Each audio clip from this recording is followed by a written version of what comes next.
how to maximize cash flow on rental properties. What are we covering today? We're going to talk about the difference between price and value. We're going to talk about what kind of properties you should actually be going after. We're going to talk about the difference between gross rent and net rents.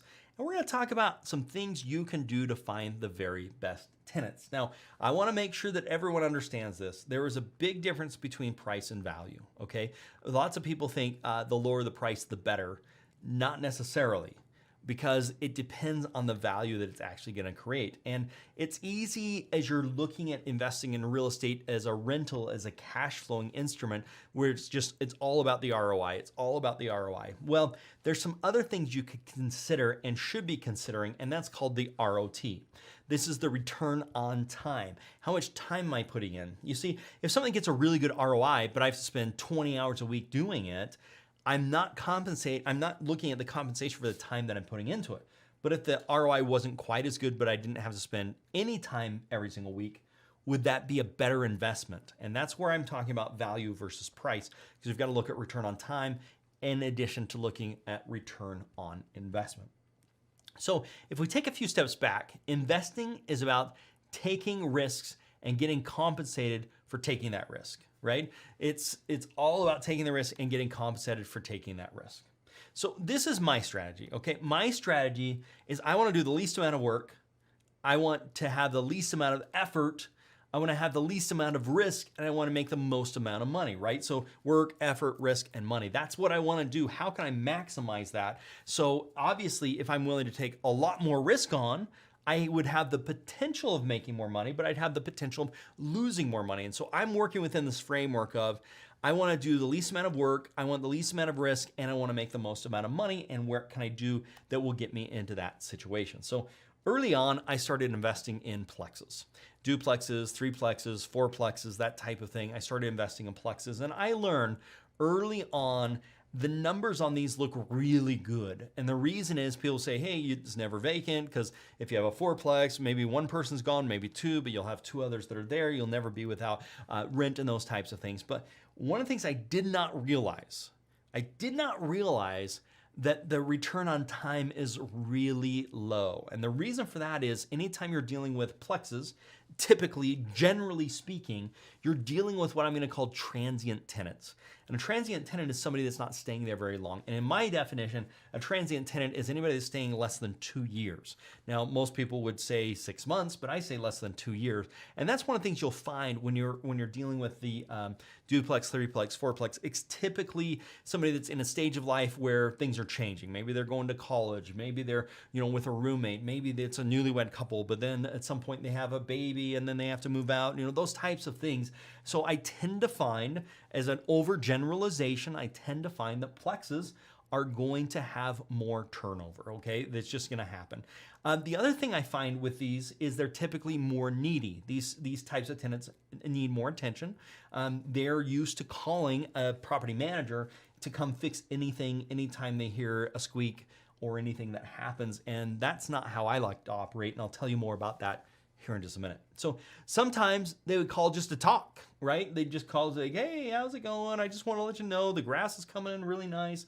And that's not what I'm interested in. That's not what I want. I want to look at my return on time, and I want to look at my return on investment. So the other thing I ran into is I would have tenants get upset and fight with each other. So you've got a tenant in unit A and a tenant in unit B, and they're next door to each other, and this guy's playing his music too loud, so these guys get upset, so they ask him to do this, and then what happens, they get upset with each other, and they both move out in the middle of the night, and I'm left with not having tenants. Now, does that happen all the time? No. Has it happened? Yes. Will it happen in the future? Yes. And so those are some things where I'm like, I'm not dealing with the type of tenant that I want to be dealing with. But on paper, these plexes look like they make a lot of money. Hey, this makes a lot of money. But from history, I haven't found that to be the case because of that return on time, because of the transient nature, and because of the turnover.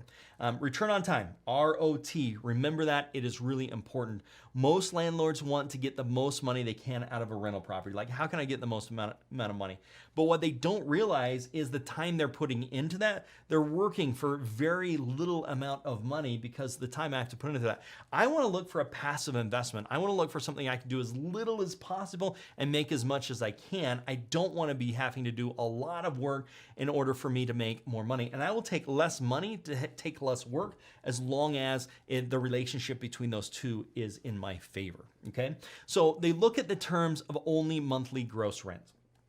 But as a landlord, I want to get the most amount of money I can. So most landlords are saying, most people are getting into real estate investing for cash flow are saying, hey, how can I make the most amount of money? And they're saying, how much am I going to get rent? And how much am I buying it for? And I'm going to get an ROI type calculation on that. But as a landlord, for me, I look at net rent, not gross rent. And that's a mistake I think lots of people make is they just look at the gross rent and not the net rent, because the net rent is going to tell you what you're really putting into your pocket. So let's talk about these differences between gross rent versus net rent. So gross is the amount of rent is the gross rent. That's how much I'm getting. The net is how much I put in my pocket, right? This is the amount I'm going to take home after all my costs are paid. There's a big difference between these two, gross and net. Now, conventional wisdom says, hey, I should only be looking at this in terms of gross because net has some things like loans or other costs that you shouldn't take into consideration. I get that argument from an educational standpoint, but at the end of the day, I am an investor and I care about what makes it into my pocket. And that's what I'm looking at for my specific situation. What is that going to look like? So I talk about net rent. When you start thinking about net rent, it changes the entire game. You look at things completely differently when we start looking at net rent and what that does. So things that are considered in gross rent. So with gross rent, we've got the rental amount. How much is it renting? The things that we're looking at net rent is the rental amount with vacancies, with repairs, with capital improvements, with rent-ready costs, with turnover costs. Those are all things. And I've made plenty of mistakes. But I found that there's two really, really important things that have made more success in my cash flow than anything else when we're talking about these cash flowing properties. And one, I want tenants that plan to stay long-term. Number one, I want long-term tenants. I do not want short-term tenants. So how do I get long-term tenants?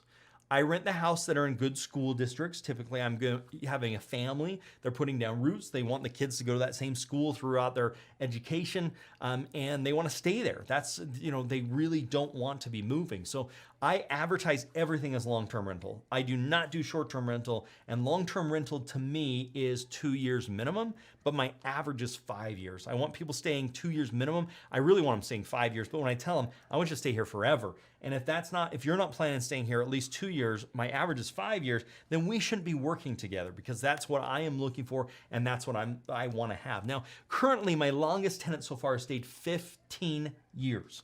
15 years, same tenant, same property, okay? Now this really makes a lot of sense when you start looking at tenant turnover. We'll talk about more of that in just a minute here. So when I look at this, I am looking at hiring somebody. And if I'm looking at hiring somebody, I am looking for the very best person I can get. And the way that I do that is I'm saying, who's going to take the best care for my property? Lots of times we look at this differently. We say, hey, I just need to get somebody in there so I don't have to make those payments.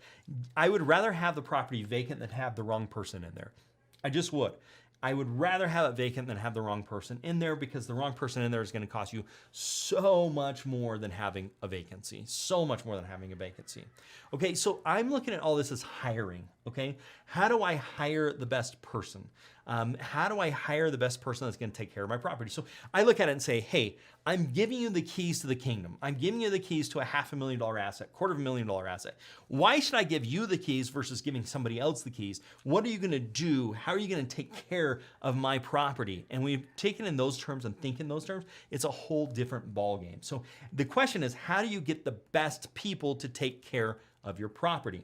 And what I found, the easiest thing to do is give them a good deal. The best people actually want to get a good deal. The other thing we do is we screen them. Okay, we screen them. Okay, so I typically rent my properties for $50 to $100 less than market value. So if market value is $1,000, I'm going to rent between $900 and $950. And you're going to say, well, Ryan, I thought you're trying to make the most amount of money. I am. Let me show you, because I'm looking at net. I'm not looking at gross. Let's talk. So why do we do this? Because I save so much more money in repairs in vacancy and advertising costs for the new tenant by simply lowering it. So if I get $50 less per month, but I get somebody that stays there for 5 years, I have saved myself so much money because typically you're gonna have some vacancy, which is gonna cost you, you're not gonna get rent. You're gonna have to make your loan payment on that property. You're gonna have to do some repairs on that property, and you're gonna have to advertise. You're gonna be out $5,000, $10,000 really easily if that takes place. But if I reduce the rent by $50 and get somebody that's gonna stay there long term, then I am so much more money ahead. So if you think about this, let's just use a simple example here. If the rent is $1,000 and you have 2 vacancies per year, like you would typically have when you're dealing with a Plex, you'd have the cost of vacancy and you have the cost of rent ready that has to happen. So this could be like $4,000 a year. It could be $1,000 to $2,000 per vacancy. You could have some advertising costs of $200 to $500 to advertise. You've got some rent ready costs, some paint, some touch-ups, those types of things that you've got to do. You've got to clean the carpets so the new tenant comes in there. Well, you're not dealing with that when you have the same tenant that's actually in that property. If my tenant wants the carpets cleaned, they clean the carpets because I've got somebody that feels like they're getting a good deal and they don't want to call and bother me because they're getting a great deal on the property, and they don't want to have their rents go up, and they don't want to come to my attention. Oh man, do you realize you're renting this for a little less? I do realize I'm renting it for a little less, and I tell them that. So you really are only getting paid. So $4,000 cost divided by 12 is $334. If the rent is $1,000, you're really only getting $665. So if I reduce my rent from $1,000 to $950 or from $1,000 to $900, I am money ahead if I can get that guy to stay there 1, 2, 3, 4, 5 years. Think about 15 years, how much money I've saved in not having to do rent ready, in not having to have vacancies, in not having to make a loan payment. I have saved so much money. So I discount my properties if it's $900, $950, and I make so much more money. But you've got to think long term. You've got to think return on time, not just return on gross. The other thing you've got to do here is look at credit and background checks. This is a big mistake I see a lot of landlords making, potential landlords and landlords, even experienced landlords. You have got to look at credit and background checks. Okay, good tenants have good credit.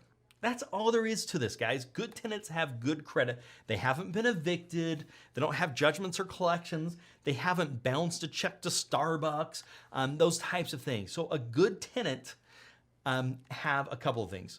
A good tenant also has a snowblower for my area. They have a lawnmower. They have a toolbox. Like, they know how to do some of the minor things on a property. I don't want them to go cut down a wall or do something like that. But they can, like, if there's a leaky toilet, they know how to tighten it up so it doesn't leak instead of having to call me. And I put this on my rental applications so I know that they have these things. Do you have a toolbox? Do you have a lawnmower? Do you have a snowblower? Those are types of things, because I don't want tenants to think that I'm the Marriott. I don't want them to just call and say, hey, we've got a little problem, can you come check it out? Hey, we've got a little problem, come check it out. I only want to be there when there's the bigger problems. The little problems, I want them to take care of. And so I tell the tenants, hey, you know what, I'm going to discount the rent, but in turn, I want you to take care of those little problems because it's going to save me some money and I'm going to save you some money, and you're already there. It makes a lot more sense for you to do that. So in the long term, this drastically increases my cash flow on my rental properties. So let's jump through a recap here, guys. What have you learned? You need to consider ROT along with ROI, return on time and return on investment. You need to look at the net rent, not just the gross rent. You've got to make sure that's the case. And the net rent has to include vacancies, repairs, capital improvements, and rent-ready costs. All of that has to be included, because if it's not, you're going to find yourself not getting the money you were hoping for when you're looking at top-line gross revenue. So what have you learned? You have learned the need to consider ROT along with ROI.